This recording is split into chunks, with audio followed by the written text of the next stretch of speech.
So here it is, the tale that everyone's probably been waiting to hear from about the adventure ride. I promised a story about a shit show, and that's what I'm going to deliver. So for those who missed the first video, 2-day adventure ride. We headed out from Ripley in Ipswich all the way out to Stanthorpe. I'll put the map up over front of the dirty DR that I still haven't washed yet or fixed up.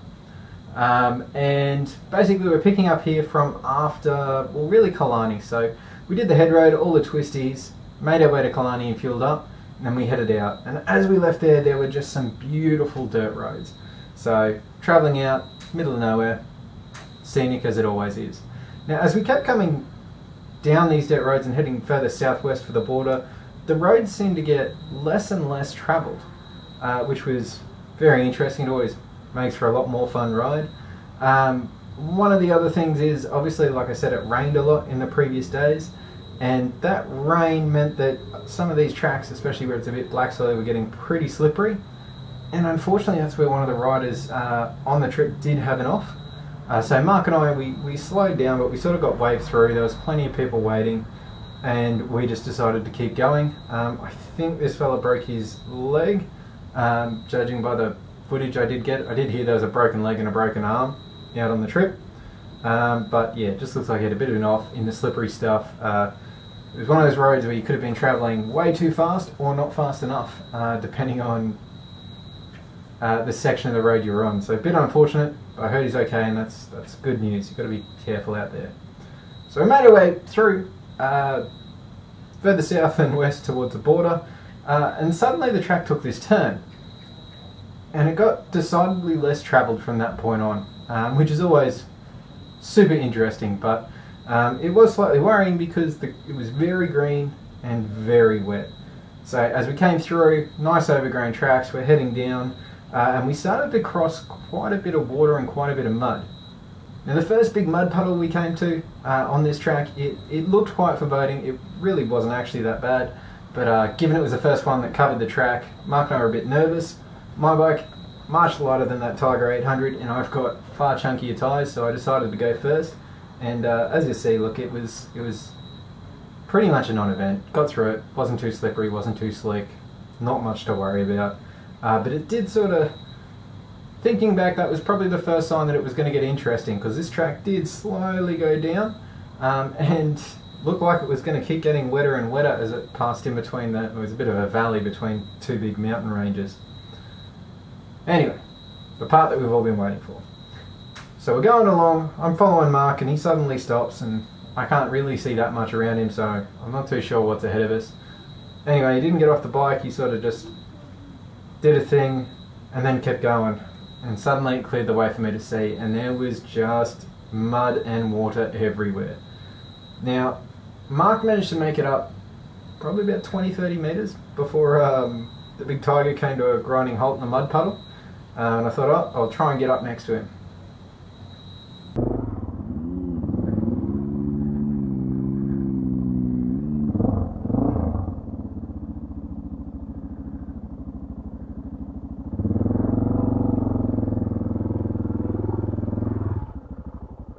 I'll help you. I'll come and give you a hand in a sec. I'll get up there and I'll come back. What have we done?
The one piece of advice on these sorts of rides that I can give, it may not be fun to have muddy wet boots, but it's way better to have muddy wet boots than your bike lying on its side in a giant puddle.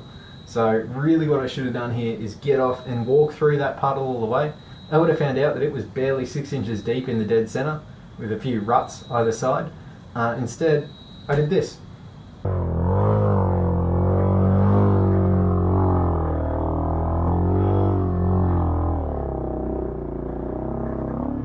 Having got through, it was time for me to get off the bike and try and make my way back to help Mark through and help some other riders who were coming down.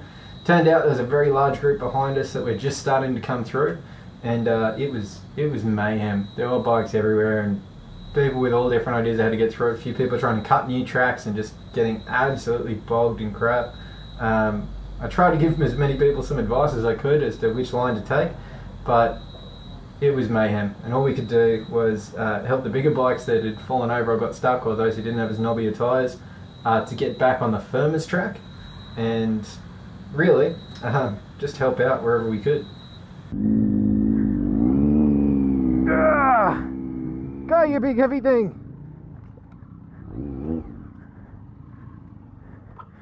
Yeah, you got it.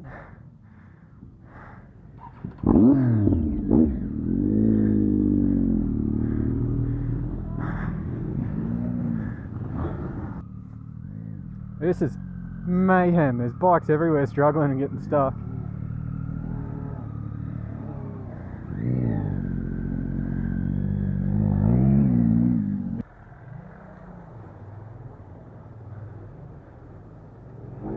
Oh!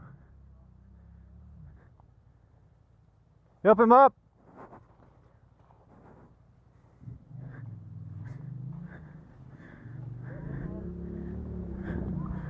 Up! Yeah, no, I needed a wash. Water, you reckon? Oh, I hit the kill switch. My kill switch. Come on, monkey boy, you can do this.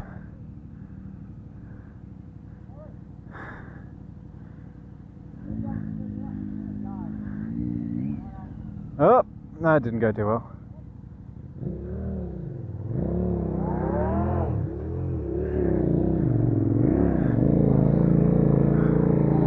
These guys giving a red. Oh, roasted.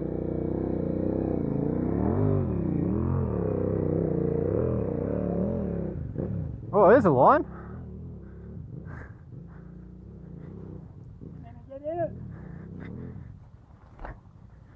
Ah, let's stand her up. Ah! I can hear you.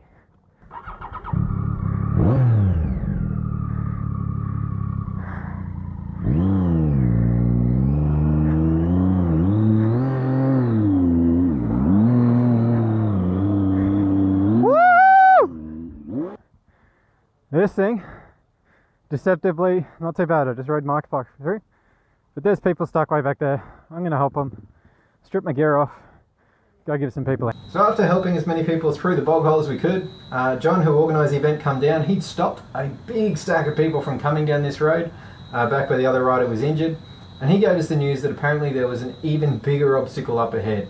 The word was that possibly a dam had broken its banks, and there was a massive water crossing to get through that was even harder than the slosh we were in.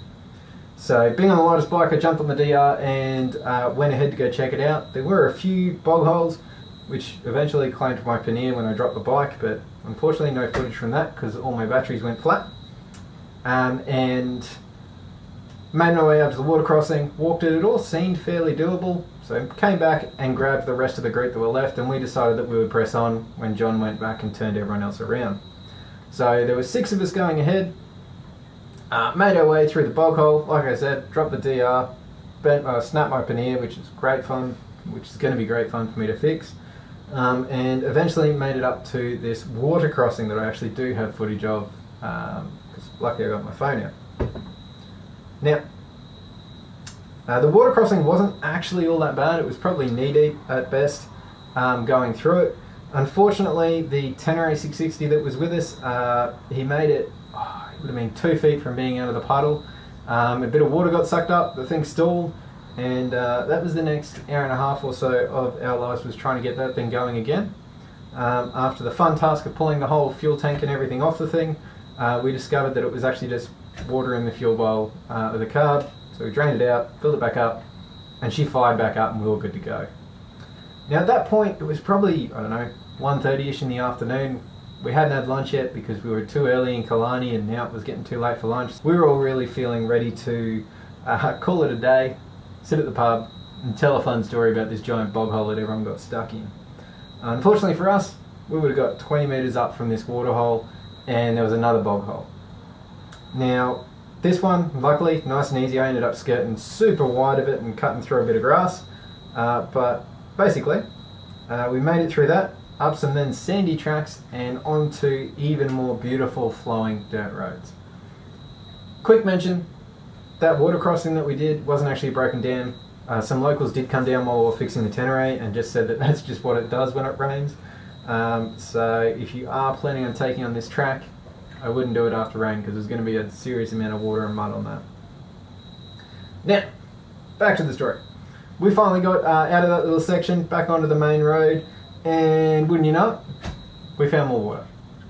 So luckily this one was pretty firm bottomed. It was a very strong gravelly dirt road, but all of us were probably a bit over doing water crossing, so we just powered through that and kept going on because we were sure Stanthorpe was just around the corner. It was time to get to that pub and have lunch. Speaking of, we would have done a couple more water crossings on that dirt road before we ended up in Maryland National Park, which is, I think, actually technically the other side of the border, trying to make our way back across, and we came up to yet another massive water hole. At that point, I was leading, I had it, I chickened out and just kind of sat there reeling, not sure what to do. Luckily, one of the other blokes decided to go around me, made it straight through, made it look easy, so we all forded our way through, and of course, the Tenere sucked up some more water and decided it didn't want to play the game again. So after a bit of time, we managed to drain more fuel out, and it eventually started revving up, or started running right again. So we were all just ready to get out of there. We'd done our last water crossing, it was time to get to the pub. If only that actually were that easy. Maryland State Forest, if you were fresh into the ride, is an awesome national park, state forest, whatever it is to ride in. So after the water crossing, it just keeps going. There was a lot of mud and a lot of water to get through, but really it was actually really firm bottomed, so whilst it might have looked icky and scary, it was actually pretty good. It comes up and follows a rabbit fence for miles. There's a lot of diversions around fallen trees and little single tracky bits that were heaps of fun to go through, and honestly, by the end of the national park, we were all right back into it again. We're all having fun, we're all laughing, and we're all enjoying the ride all over again. If not, a little bit fatigued, because as you can tell by how long I've been rambling for, this was quite the ride. Luckily though, once the national park ended, it was a short stretch up and down up dirt roads, a few little paddock crossings, and then suddenly, magically, we were in Stanthorpe.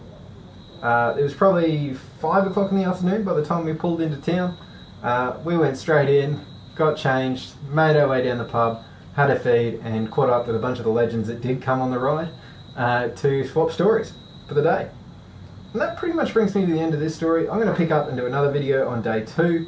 I actually took the easy track on day 2, so I've got no idea what kind of craziness came of the harder tracks that went through the big state forest there. After the first day's amount of water crossings and mess, that was it. For me, I was ready for an easy day. So I think Jenny joined us, joined Mark and I, and we just made our way back. So I'll cover that story off in the next one. If you like the video, give us a thumbs up, consider getting subscribed if you want to hear more stories, and I will see you all in the next one.